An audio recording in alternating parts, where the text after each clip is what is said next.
Hello everyone, কেমন আছো তোমরা সবাই? আশা করি তোমরা সবাই খুবই ভালো আছো। তো আজকে বানাচ্ছি নানপুরি।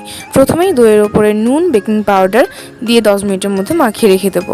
এরপর আমি এখানে 2 কাপ ময়দা নিয়েছি, ওর মধ্যে ইস্ট, সাদা তেল, নুন, চিনি দিয়ে মাখিয়ে নেব। উষ্ণ গরম জল দিয়ে ময়দাটাকে মাখিয়ে নেব নরম করে।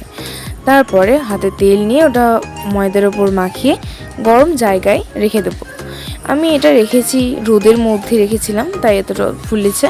তোমরা গরম জায়গায় মানে রান্না যেখানে হয় তো সেই রকম জায়গাতে রাখতে পারো। তারপরে আবারও এটা খুলে হাতের মধ্যে তেল নিয়ে ভালো করে মাখিয়ে নেব।